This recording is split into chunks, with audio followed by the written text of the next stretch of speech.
Quase última matéria para a prova. Quase última. Síntese e secreção entérica. Então hoje a gente começa a discutir um bocadinho sobre o sistema digestivo. Muitos acham essa matéria uma das mais difíceis, porque tem muitos hormônios que a gente discute, e aí lembrar da relação dos hormônios é complicado porque causa confusão. Então a gente vai tentar fazer assim, a gente vai mais devagar para que você entenda todo o processo. Belezinha? Tá. Então a primeira coisa que eu quero que a gente vai discutir é o seguinte: qual é a função que a gente tem do nosso sistema digestivo? A função do sistema digestivo é transformar os alimentos em nutrientes. O que significa isso? Significa que teremos que ter enzimas digestivas para degradar as grandes moléculas em moléculas monoméricas para ser absorvidas. Entendeu a ideia? Não. A sinceridade é tudo nesse momento. Mas a ideia é assim: quando você come, por exemplo, um carboidrato, um pão, tá? Estou comendo um punhado de pão. Você está comendo várias moléculas complexadas. E aí o sistema digestório vai separar essas moléculas para que você consiga colocar isso na corrente sanguínea. Melhorou? Melhorou. Então é sempre assim. Tudo aquilo que você come pode ser, então, os grandes alimentos, né? A gente vai chamar isso de macronutrientes. Esses macronutrientes, a gente precisa deles em grande quantidade, tá? E eles sempre vêm em moléculas unidas umas às outras. Tipo, quando você come gordura, tá bom? Estou comendo lá um pedacinho de picanha, e a picanha tem aquela gordura maravilhosa. O que você está comendo ali? Ali eu estou comendo vários triacilgliceróis unidos. E aí o nosso sistema digestório tem por função separar esses triacilgliceróis, desmontar os triacilgliceróis em ácido graxo mais glicerol, para que essas moléculas consigam chegar na corrente sanguínea. Outra frase. Quando você está comendo carne, você está comendo proteínas. As proteínas é uma sequência gigantesca de aminoácidos. Aí o nosso sistema digestório, enzimaticamente, vai quebrar essa proteína em aminoácidos para que esses aminoácidos cheguem à corrente sanguínea. Isso serve para qualquer outro alimento que você estiver pensando. Beleza? Além disso, além dos macronutrientes, existem os micronutrientes. E os micronutrientes, por definição, são aqueles que a gente precisa em menor quantidade. E eles não obrigatoriamente fazem o papel de produção energética. Então, todo nutriente ele é assim chamado se produzir energia. Se não produzir energia, não é nutriente. Parece ser retardado, mas não é. Tipo, água. Água é nutriente? Não é. Porque a água não vai produzir ATP no final da discussão. Não vai. Então ela não é classificada para a gente como nutriente. Tá bom? Quando você pegar então os macronutrientes, você vai ter principalmente 4 grupos, que você já conhece demais: carboidrato, ácido graxo, aminoácidos, ácidos nucleicos. Então, esses 4 grupos é o que você entende como macronutrientes. E micronutrientes? Todas as vitaminas, todas as classes de vitaminas, bem como todos os íons. Tá bom? Belezinha? E aí são os micronutrientes. A gente precisa, só que em menor quantidade quando comparado aos macronutrientes. Anota aí para mim, por favor. Quais são os principais hormônios? Então anota aí, principais hormônios do nosso sistema digestivo. Perceba que não são os únicos, tá? Mas são os principais quando a gente está pensando no sistema digestório. Tá, eu vou colocar 4 agora para vocês e depois você vai perceber que isso vai virar uns 20. Mas no começo vamos discutir os 4 primeiros. Tá, o primeiro vai ser a gastrina. Gastrina. Primeiro hormônio. Gastrina.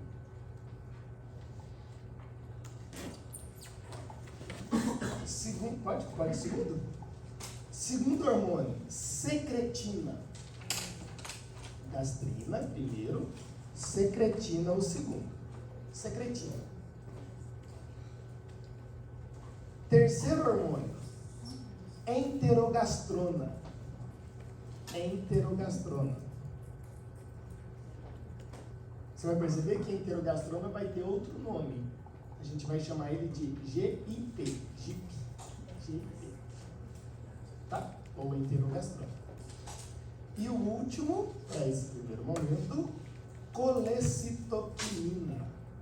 Colecitoquinina. 4 hormônios. Colecitoquinina. Peraí, eu não sei falar. Colecitoquinina. Colecitoquinina.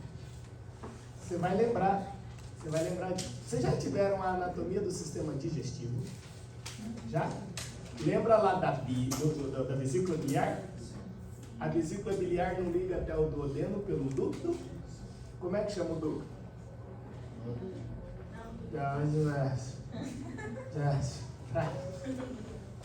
Colédoco. Colédoco.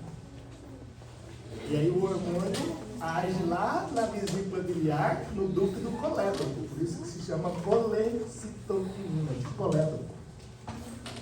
Lembrou disso? Acho que não, né? Tá. Agora você vai colocar aí, ó. Do jeito que eu estou escrevendo aqui, ó. Primeiro, escreve, né? Mas, ó, primeiro nome, primeiro. Ih, cacete. Deus sei. Gastrina, escreve aí pra gente. Gastrina, G de gastrina. Você vai colocar uma setinha, tá? Aí você vai colocar estômago.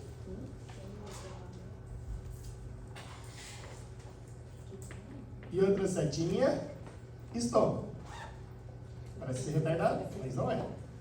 Significa que ele é produzido no estômago e a sua ação também é no estômago. P de produção, A de ação. Então a gastrina, ela é produzida no estômago e age no próprio estômago. Beleza? Segundo, secretina. Szinho de secretina, puxou uma setinha. Ele é produzido no duodeno.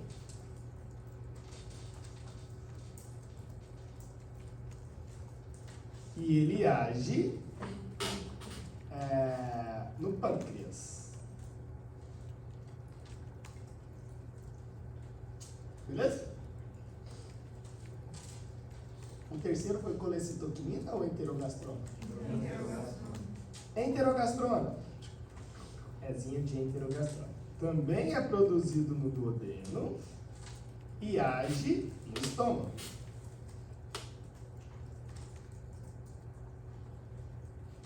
E o último, não menos importante, colecitoquinina. Também é produzido no duodeno e age... vou colocar aqui de forma geral, vesícula biliar.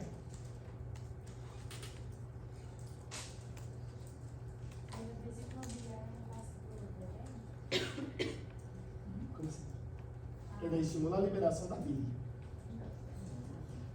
Mas aí eu passo pelo ducto. Como é? Vai a bile. A bile passa. Beleza aqui? Aí olha só, para você ficar feliz então, ó, qual que é a função aqui da gastrina? Aí você coloca lá, vou colocar um Fzinho aqui de função, né? Você coloca assim, suco gástrico. Então, o objetivo da gastrina é produzir suco gástrico.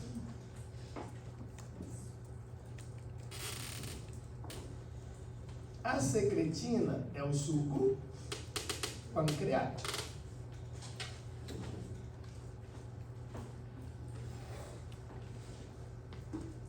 A enterogastrona inibe suco gástrico.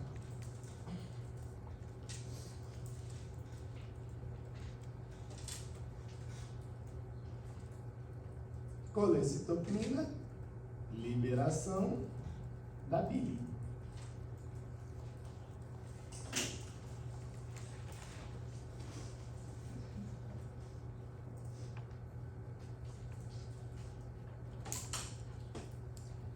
Bonitinho. Nossa, não tem nada mais bonito que a minha letra, né?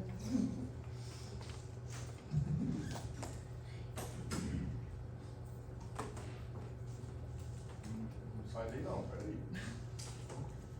Sai daí não. Você apaga aí. Que maravilha. Qual que é a função da ultimate? Liberar bile. Nossa, ficou. Liberação da bile.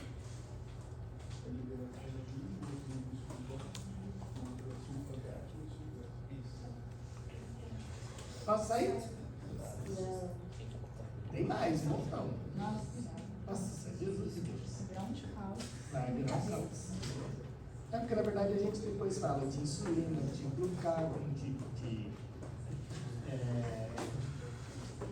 somatostatina, falamos de cortisol, adrenalina. É nem passando normal,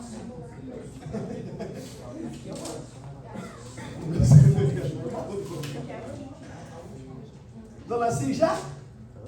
Mudou aqui? Agora o que a gente vai fazer então? A gente vai começar a estudar um pouquinho o nosso suco gástrico, o nosso estômago, depois a gente vai passando pelos outros para você ficar bem feliz. Então, olhei para essa primeira imagem, maravilhosa, por sinal. O que você está visualizando aqui? Ó? Esse é o nosso esôfago. Isso é o estômago. Beleza? E a gente vai olhar para o estômago agora. Então, nosso objetivo é pensar no estômago.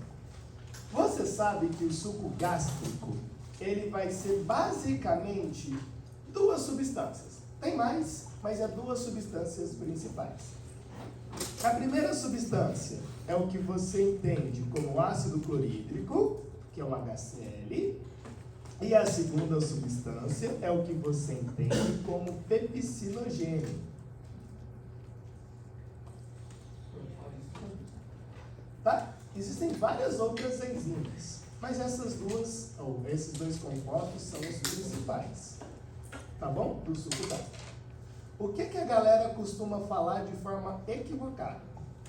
Que o nosso estômago produz ácido clorídrico. Isso não é verdade. Como não é verdade? Como assim? Porque o que vai acontecer, e você vai perceber, é que a gente vai ter três principais células lá no epitélio estomacal. E uma dessas células vai liberar H+, separado de Cl-. Ele não libera HCl, libera H+, e Cl-. E esses dois se unem na luz estomacal. Então, onde eu estou desenhando aqui, colorindo, ó, é o local onde vai unir o H e o Cl-. Então, a célula não produz HCl. Ela simplesmente libera H+, e Cl-. É a mesma célula que faz isso, tá? Mas ela não libera o HCl na forma de HCl. Isso é importante. Quais são essas três principais células? Anota aí para mim, por favor. Na luz estomacal. Luz estomacal? Sabe o que é a luz estomacal? Não, o buraco do estômago. Toda vez que a gente falar em luz do órgão, é o espaço que tem o órgão. Tá? Tipo, luz do coração, são as câmaras atriais e ventriculares. Tá, primeiro grupo de células, anota aí pra mim. Células parietais. Parietais. Perceba que, olha a frase. Elas secretam H+, e Cl-.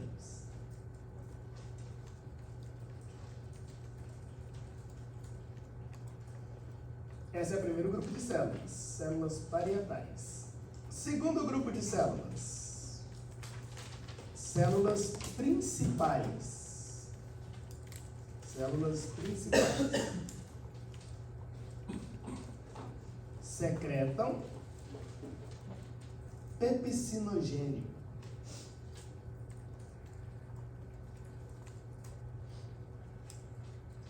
Terceiro grupo, a gente vai chamar isso de mucosa gástrica. Mucosa gástrica. Secretam a gastrina, que é o hormônio. E aí, então vai funcionar assim. A mucosa gástrica que secreta a gastrina, que é o hormônio. A gastrina vai agir nas células parietais, para que as células parietais e as células principais produzam ácido clorídrico e pepsinogênio. Beleza? Então, o hormônio, que é a gastrina, agirá nas células parietais e principais. Células parietais vão secretar H+ e Cl-, ácido clorídrico. Células principais, pepsinogênio. A junção desses dois, claro, mais água, íons e outras enzimas, é o que você chama de suco gástrico. Bonitinho até aqui? Vamos olhar então para as células parietais. Essa é uma célula parietal. Nossa, que bonita é a célula parietal. Então, a célula parietal, você vai ter duas regiões. Essa região de cima, que é a região apical da célula, e essa região aqui de baixo, que é a região basal da célula. Na região basal da célula, vou colocar aqui, ó, mais grandinho para você entender, existe capilares. Isso aqui é bem importante, esses capilares, para a nossa discussão. Podemos ir mais? Sim? Essa é a célula Parietal. Olha na região apical da célula, por favor. Na região apical, ó, você vai ter a liberação do H+, estou circulando ele, ó, e vai ter a liberação do Cl-. Perceba que eles são liberados não unidos. Então, não é liberado HCl, é liberado H+, mais Cl-. Por que não pode liberar HCl, pessoas? Porque na presença de água, o HCl ioniza. Em H+, mais. E isso é uma reação exotérmica. Ou seja, é uma reação que libera calor. E esse calor faria o que com a célula? Mataria a célula. Então não pode.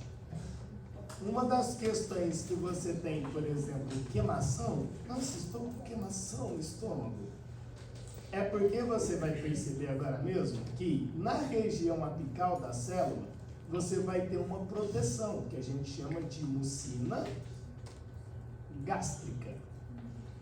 Essa mucina gástrica impede com que o ácido clorídrico, que foi formado na luz estomacal, entre em contato com a célula.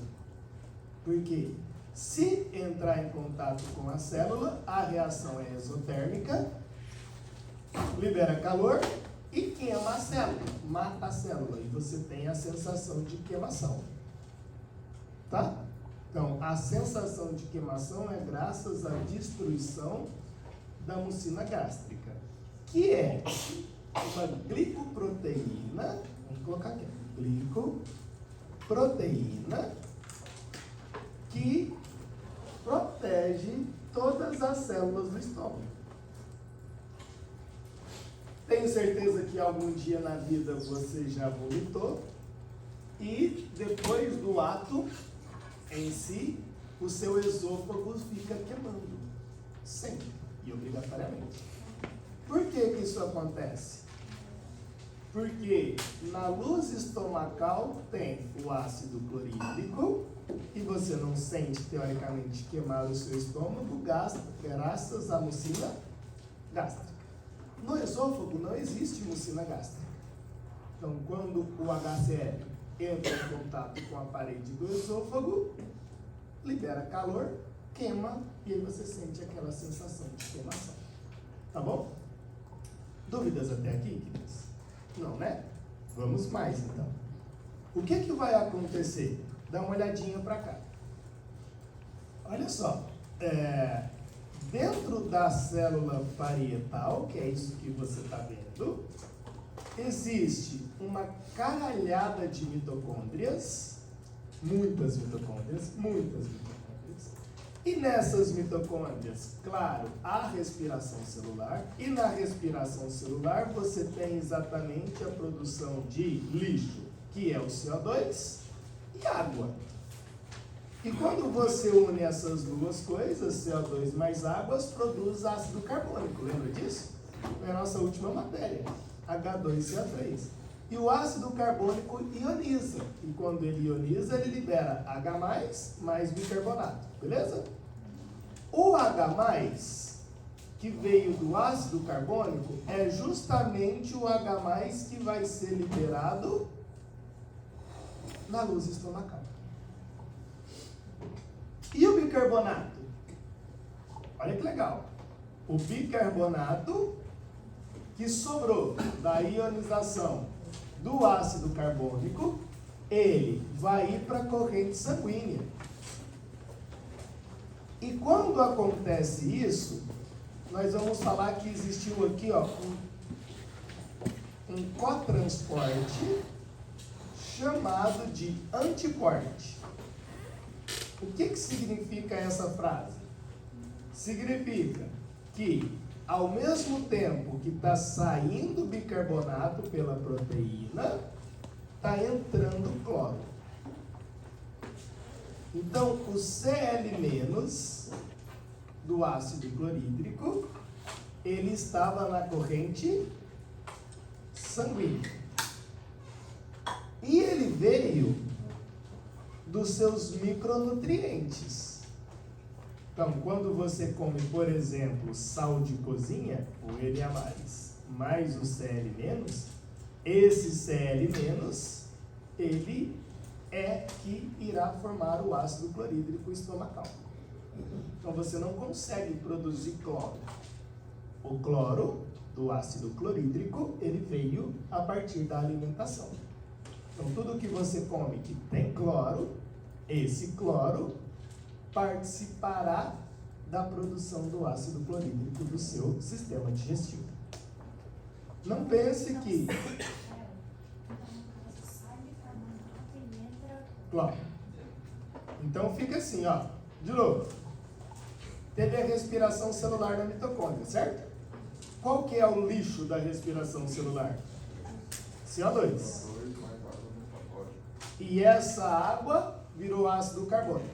O ácido carbônico ioniza, libera H+, mais bicarbonato. Para onde que vai o H+? Para a luz estomacal. Para onde vai o bicarbonato? Para a corrente sanguínea. E quando existe aqui, ó, a corrente sanguínea, há uma troca. Então, sai bicarbonato para a corrente sanguínea, entra cloro. Esse cloro é ele que vai ser liberado lá na luz estomacal na formação do nosso ácido clorídrico. Quem estimula isso é um hormônio chamado de gastrina. Outra possibilidade que a gente tem, isso também é possível, você vai visualizar agora mesmo,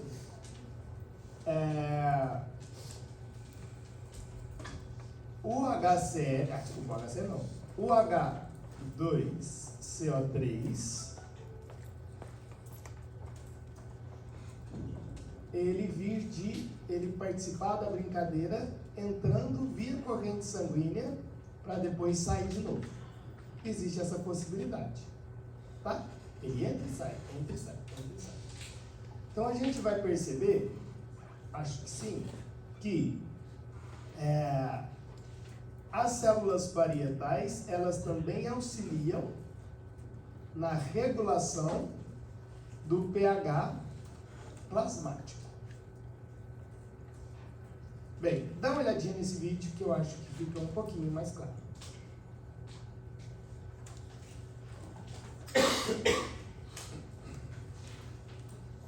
Deixa eu pegar aqui. Então, ó, você está vendo aí diferentes células.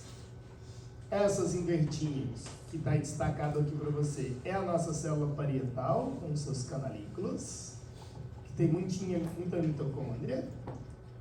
E aí você vai visualizar o processo acontecendo, ó.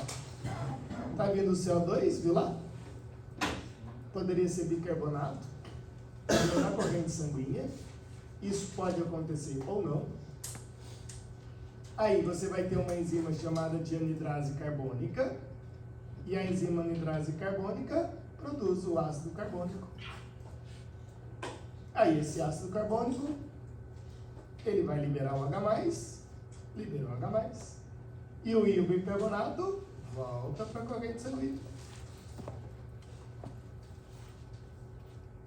Voltou, e na hora que ele está indo para a corrente sanguínea, olha o cloro entrando.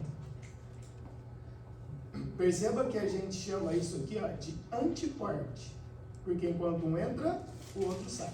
Se fosse os dois entrando, seria simporte. Simporte é as coisas passando para o mesmo local.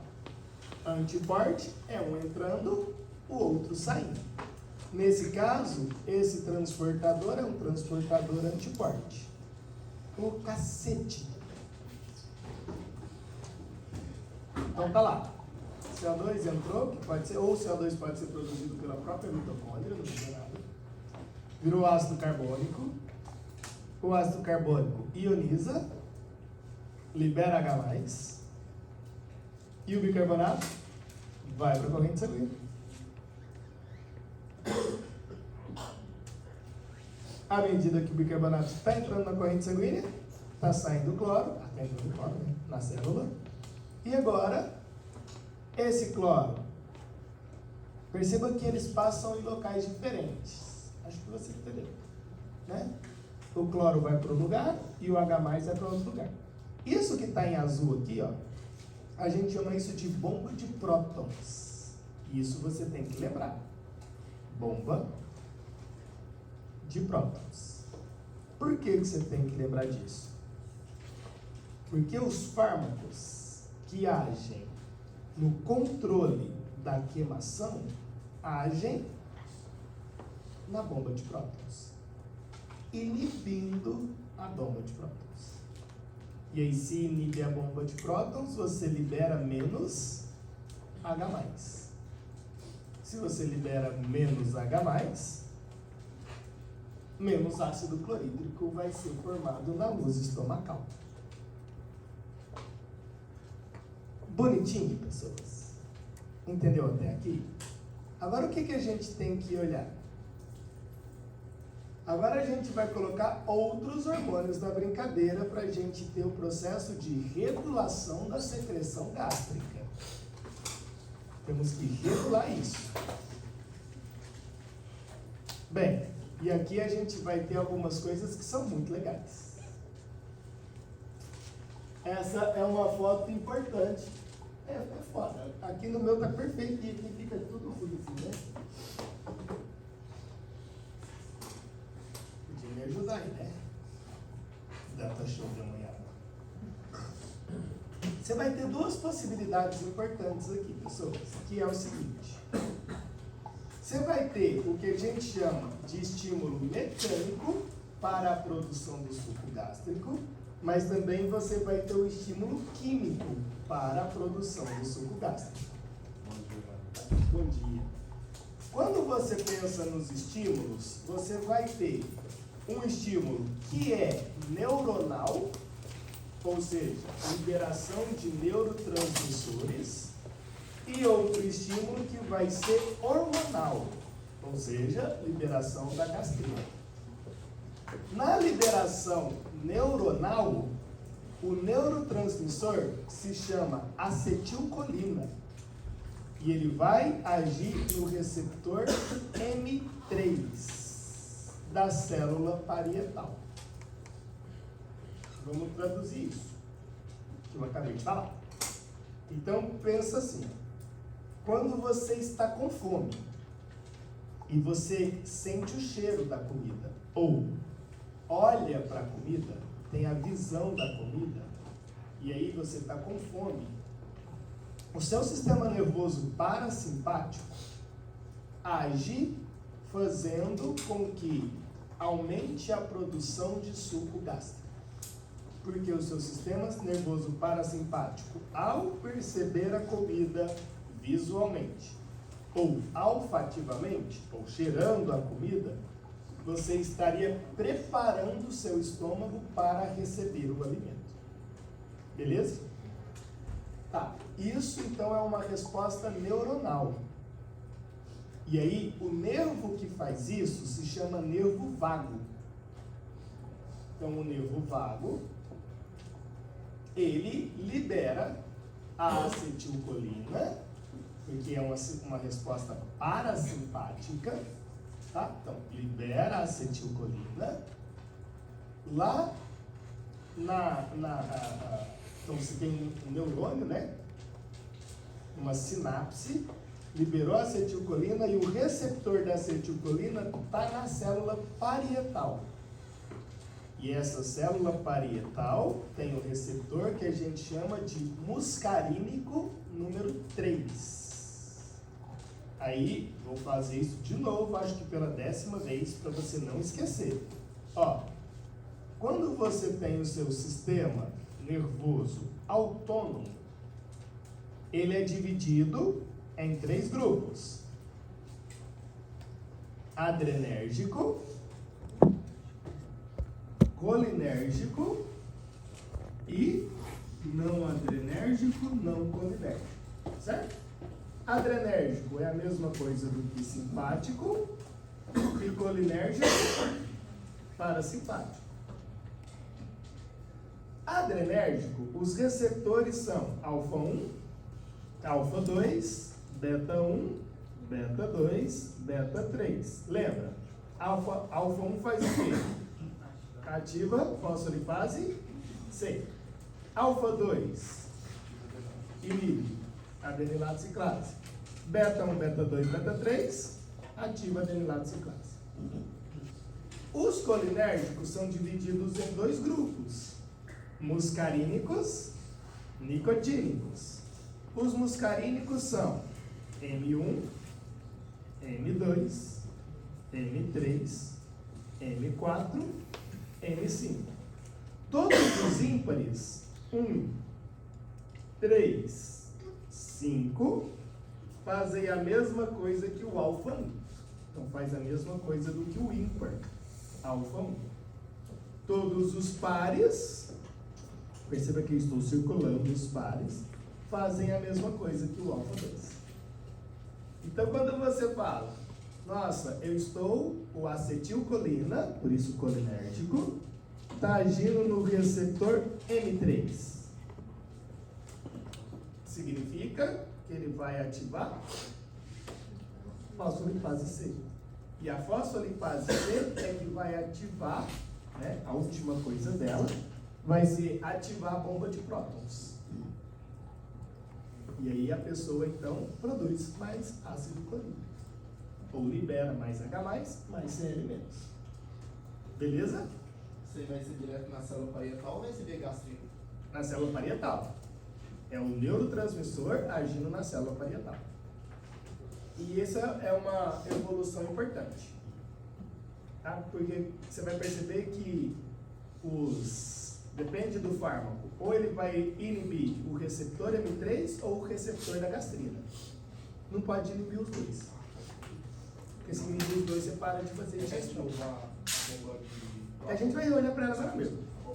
Vai. O beta 1, beta 2, beta 3, ele ativa Adelante, classe. A fosfolipase C, ela é responsável por estimular a bomba. Ela quebra o PIP2 em IP3 e diacilglicerol, IP3 vai lá no retículo endoplasmático, libera cálcio, cálcio mais diacilglicerol produz, ativa a PKC, e a PKC ativa a bomba de French. Isso a gente já sabe que é a biosinalização. Então é o PKC que ativa a bomba de prótons. Então olhei para lá de novo, para a minha figurinha. Então perceba, o nervo vago, ele liberou ACH, que significa acetil, e a acetilcolina, ela agiu em qual receptor? M3. Esse M3 é um receptor associado à proteína G. Aí essa proteína G, subunidade alfa, ativa a fosfolipase C, que quebra o lipídio de membrana, PIP2, em diacilglicerol IP3, IP3, vai lá no retículo endoplasmático, libera cálcio, cálcio mais diacilglicerol ativa a proteína quinase C, que estimula a bomba de prótons. E aí você tem o aumento da secreção de H+. Significa que quando você está com fome e sente o cheiro ou visualiza a comida, você já começa a produzir suco gástrico via nervo vago. Essa é a primeira possibilidade. Qual é a segunda possibilidade? A segunda possibilidade é quando o alimento chega no estômago. E aí não precisa de ser obrigatoriamente o alimento. O que eu estou querendo te dizer? Se você estiver mascando chiclete, por exemplo, e ficar engolindo a saliva toda hora, essa saliva que tem, moléculas que veio do chiclete, da goma de mascar, estimula a produção de gastrina. E essa gastrina age lá na célula parietal para que exista a produção do suco gástrico. Então você vai ter sempre duas possibilidades, no mínimo, para que o suco gástrico seja produzido. A gastrina, lembra, ela é produzida por qual célula? Mucina gástrica. Acabei de falar lá para vocês, gente. Qual é a célula? Mucosa gástrica. A mucosa gástrica, ela é responsável pela produção da gastrina. No inglês, vai ser chamada de célula G. Tá? Porque a célula G vai ser responsável pela produção da gastrina. E aí essa gastrina, ela age na célula parietal e o receptor da gastrina a gente chama de CCK. Tá? Que é, e o CCK vem de colecitoquinina. Tá bom? Vem de colecitoquinina. Age no mesmo receptor. Vocês entenderam isso? Não. Entendeu? Bosta nenhuma. Léo, repete essa última parte, a parte de neuronal, que era o suco de chegar, e a outra parte, que é a que eu entendi. Que é o alimento chegando. Então, Aí o alimento chega. O alimento, quando chega, ele vai liberar algumas coisas, tipo aminoácidos, sei lá, ácidos gráficos, etc. Porque existem enzimas digestivas aqui. E aí, essas biomoléculas estimularão a célula G a produzir qual hormônio? Gastrina. E essa gastrina vai agir no receptor lá na célula parietal. E isso vai estimular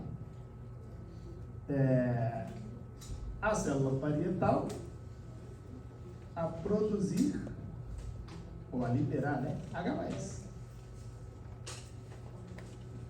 E olha que legal que é isso.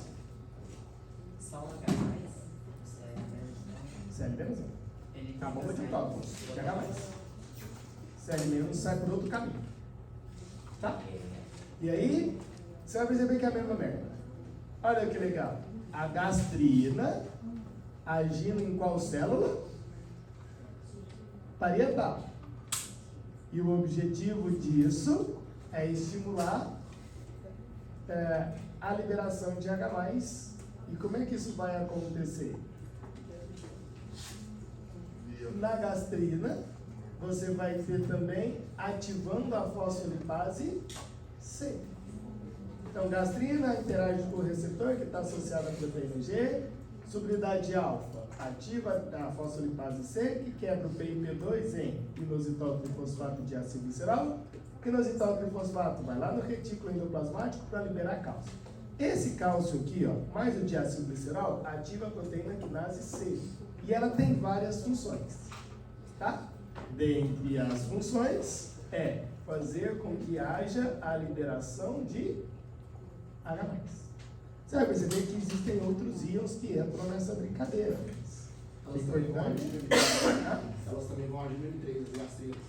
Não, no receptor da gastrina. Vai ter receptor próprio. Não É, sai. todo hormônio tem seu próprio receptor.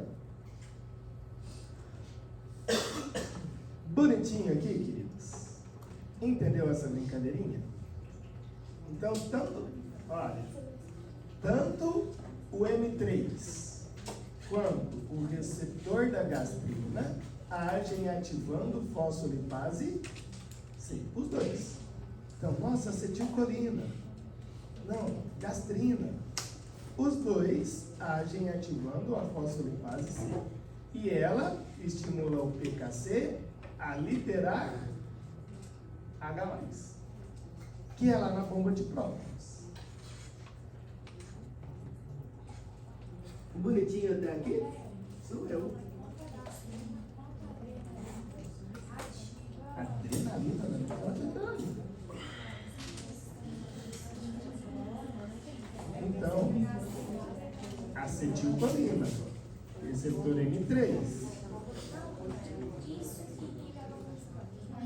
Não, ativa agora.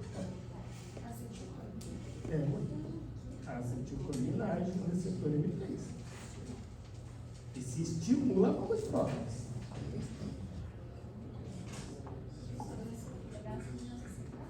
CZK. Então, da colecitoquinina também. É porque, na verdade, é da mesma família. Né? Acetilcolina estimula a bomba de prótons e a gastrina Também? também.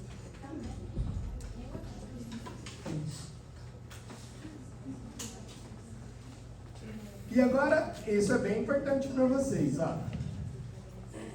Bem importante. Bem importante.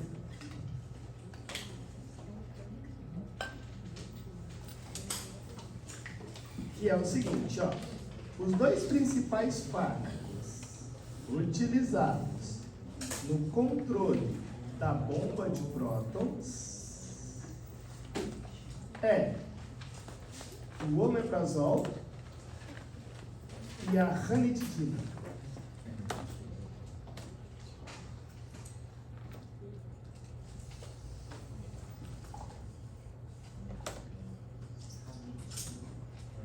E aí, eu vou deixar essa discussão aqui, porque a gente vai fazer exatamente um caso clínico pensando nisso, tá? Como é que eles agem? Como é que o omeprazol age? Como é que a ranitidina age? Para controlar a bomba de prótons. Beleza? Eu ia falar isso, mas acho que é mais legal a gente fazer o caso clínico em cima disso. Pra gente explicar e entender.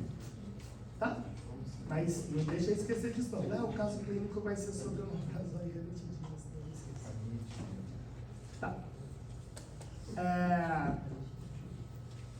Então, se você olhar para esse nosso esqueminha aqui, ó, você vai perceber o seguinte.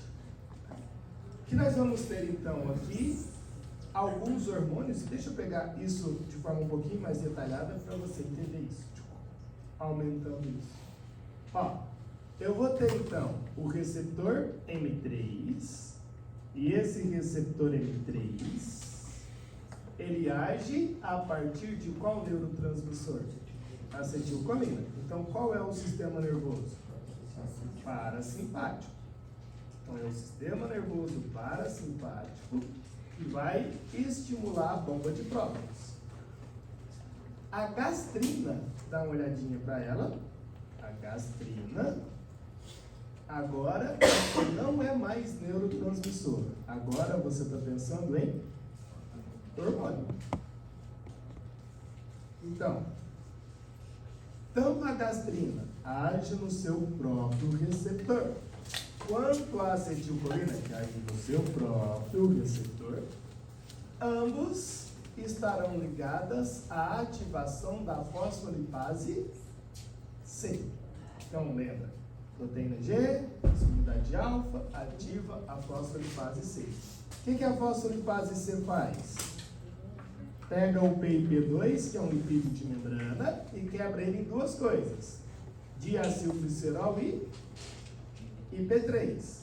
Onde que o IP3 vai? Lá no retículo endoplasmático para liberar cálcio. O cálcio mais o diacilglicerol ativa a PKC. E a PKC estimula a bomba de prótons. E aí você vai ter a liberação do prótons.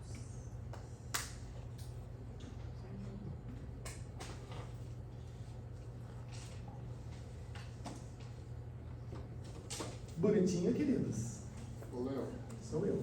sobre aquele processo lá que você falou da estimulação neural, quando você sente o cheiro, ele funciona no processo que quando você toma um remédio, estômago vazio, o estômago ele entende que Aí é a gastrina.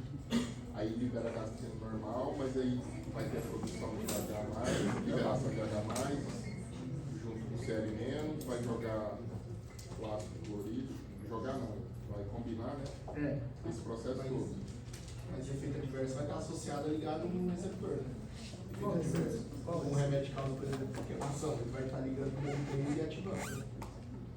Não, que eu saiba não. O que eu sei é, não sei se foi o que eu entendi que você falou, né? Mas toda vez que você está pensando em queimação, você está pensando que a mucina gástrica ela está sendo destruída por alguma coisa. Pode ser viral, pode ser excesso de ácido, pode ser um monte de coisa.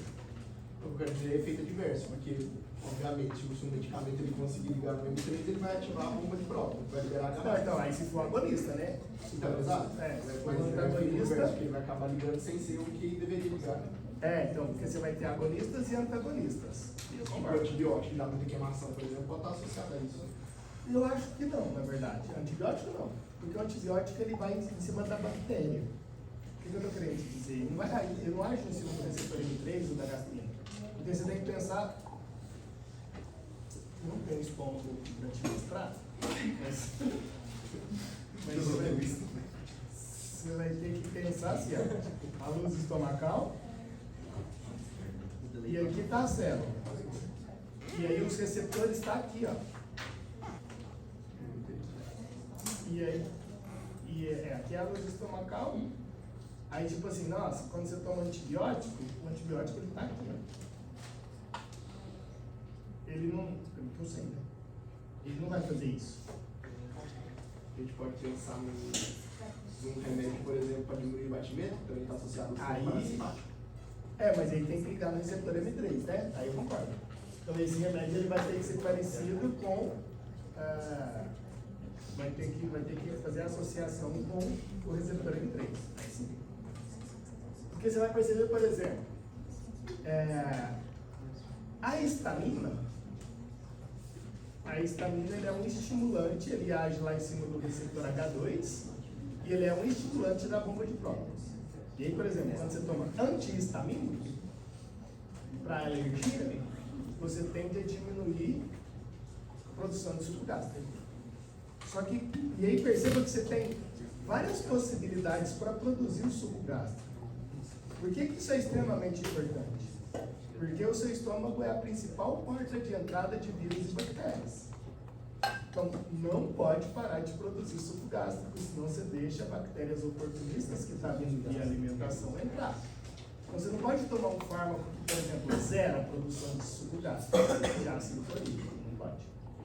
Quando você pensa em H. pylori, por que ela prolifera, por exemplo? Porque geralmente o suco gástrico está normal. Não, tá, mas aí ela evoluiu para conseguir viver em pH 3, né? Ela que conseguiu, é uma dádiva dela. É uma dádiva dela. Ela evoluiu para conseguir viver nesse ambiente. Agora, outra coisa importante, pessoas. Não, não. O meu trabalho, ele trabalha. Eu já vi o caso dele agora mesmo, mas Então, na verdade, nós vimos criar uma bateria com a mucina gástrica.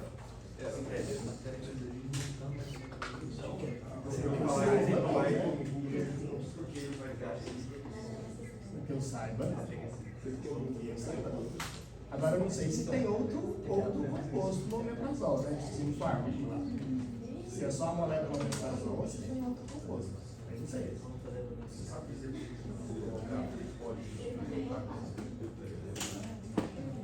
Eu nem sabia disso.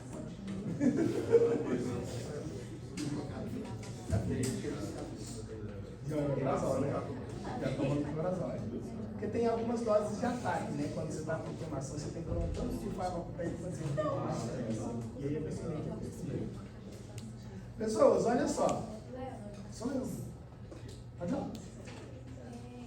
Então é uma função normal do suco gástrico. É protegendo contra micro-organismos. É fazendo a digestão de tudo. Tem que acontecer. Mas aí o normal é quando ele age nas paredes e a mente. Mas e não o problema dele, não é o problema da parede. A mucina gástrica seria maior. Não é o problema não é o suco gástrico, não. É a parede que tem a proteção, que é a mucina gástrica, ele tem glicoproteína. E ela vai sendo destruída de acordo com aquilo que você come. Mas ela vai sendo reconstruída. Então pensa assim, queridos, ó. Eu vou representar aqui uma coisa importante que vai ser uma proteína qualquer. Imagina essa, uma proteína muito bonita por sinal. E aí você sabe que essa proteína, ela é uma sequência de aminoácidos, beleza? Então cada bolotinha que eu estou colocando aí para você vai representar para a gente um aminoácido. Tenta representar uma proteína aí também. Então, tá lá a proteína muito bonita. Entre essas bolotinhas que são os aminoácidos, então esse tracinho vermelho aí, ó, vai ser as ligações peptídicas, tá bom? Ligações peptídicas é o vermelhinho. Então vamos colocar os nomes aqui para você ficar feliz. Aminoácido. Ligação peptídica. E aí a gente sabe que nesses aminoácidos, a cadeia lateral, então o R, pode ter carga negativa, outro R pode ter carga positiva. E aí, esse negativo com esse positivo interage. E é isso que a gente entende como estrutura terciária da proteína. Vamos fazer outro aqui. Né? Carga negativa, carga positiva, NH3. Mais, e a interação então entre o negativo e o positivo. Vou fazer só mais um que eu empolguei.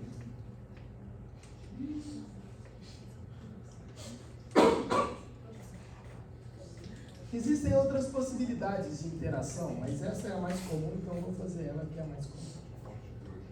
Tá. Então, essa proteína, ela está chegando ao seu estômago, beleza? E ela está chegando desse jeito. Quando ela chega lá no estômago, as células parietais liberam o quê? H+, e Cl-.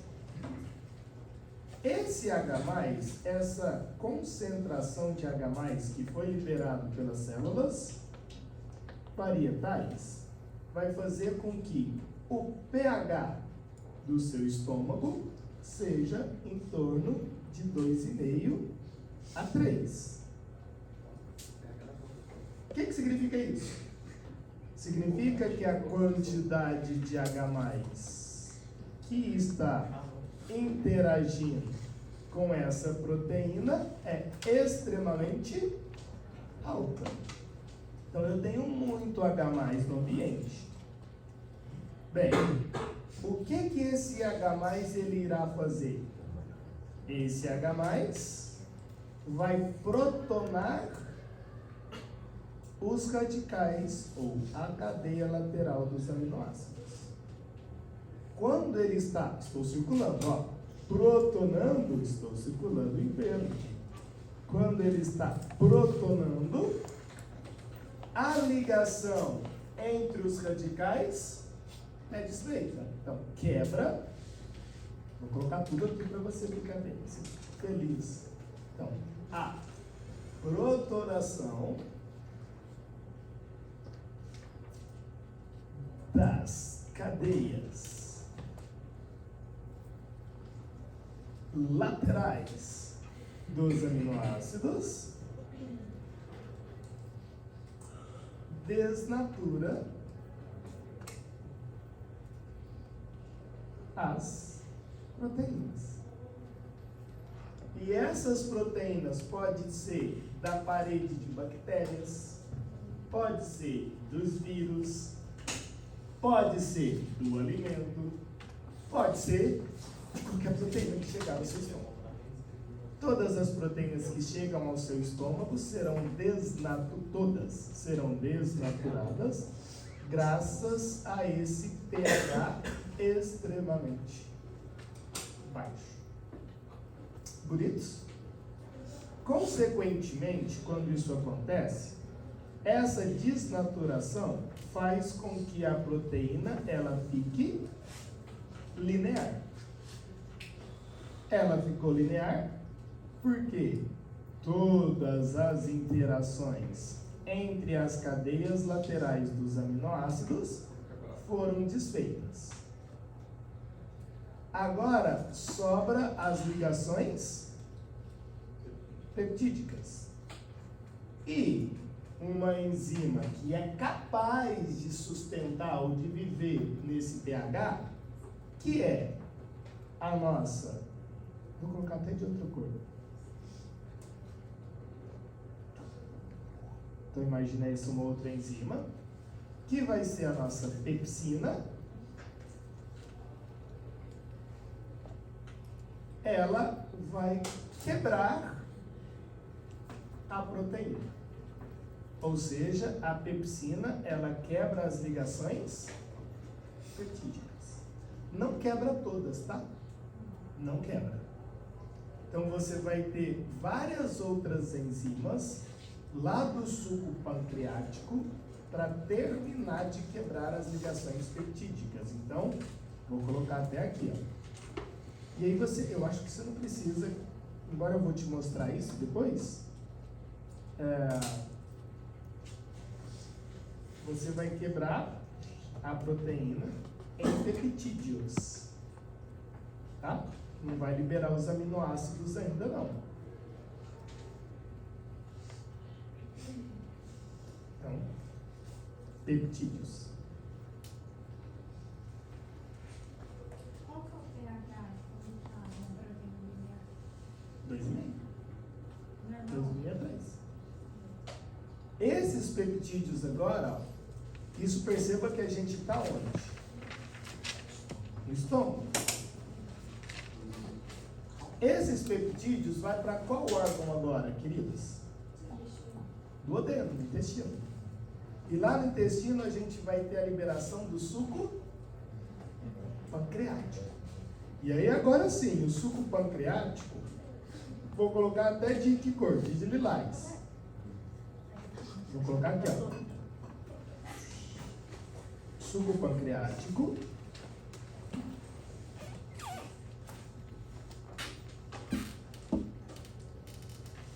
Vai ter tripsina, quimiotripsina,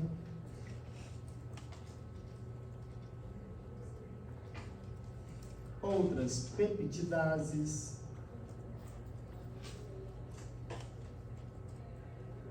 que vai terminar de quebrar as ligações peptídicas dos peptídeos.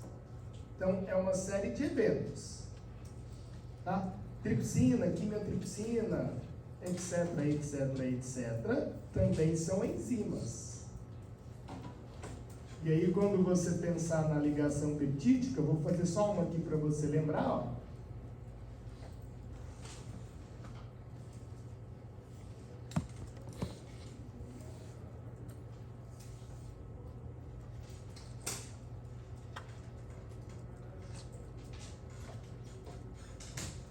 Radical, hidrogênio.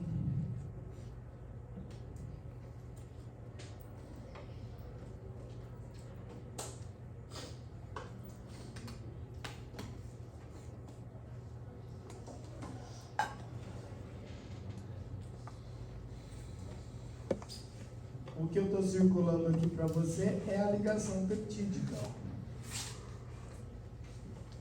E aí,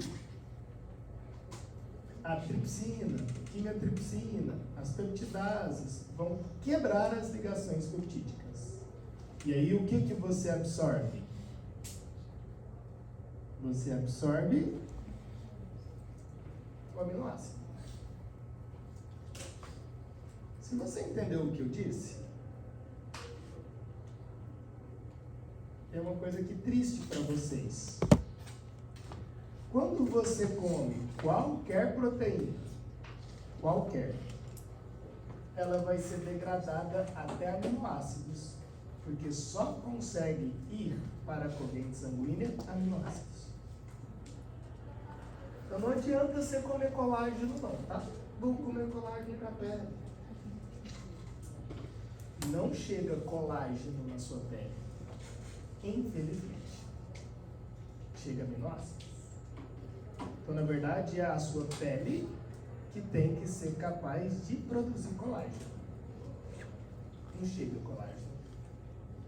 Ah, eu vou comer alimentos transgênicos, eu não posso. Nossa, perigo. Em teoria, todas as suas enzimas digestivas vai destruir o alimento transgênico. E você vai só chegar na corrente sanguínea as moléculas, aminoácidos, ácidos graxos, bases nitrogenadas, tudo separado. Você não chega junto. Bem, contudo, existe um grupo japonês que tem estudado peptídeos bioativos. O que significa? Significa que, para esse grupo, é possível alguns peptídeos chegar à corrente sanguínea. Ainda é briga, tá? Mas ainda é possível isso acontecer. Tá bom? É briga, mais uma vez. Tem um grupo de japoneses, bem forte, aliás, que eles trabalham com geleia real. Geleia real, não sei se você lembra, mas é a comidinha da abelha, que vai fazer uma abelha normal virar abelha rainha. Isso é muito doido. É muito doido mesmo. Porque não sei se você sabe, a abelha normal vive 30 dias. Uma abelha rainha vive 5 anos. E a diferença das duas é, uma come geleia real, a outra não. Não existe outra diferença. Aí a briga dos japoneses é, que merda tem na geleia real que faz a abelha rainha virar eterna? Isso é muito doido isso. Porque não existe outra coisa. Tipo assim, Ah, vamos fazer um mapeamento genético das duas. É a mesma. Aí você pega lá, na colmeia. Eu estou falando isso até com uma certa propriedade, porque no meu mestrado, a gente estudava hipocampo de abelha. Hipocampo de abelha. Por que a gente estudava hipocampo de abelha? Porque a abelha, ela sabe exatamente onde está a planta, e muitas vezes é 1 quilômetro no meio da mata, e ela sabe voltar para a colmeia e avisar para as outras onde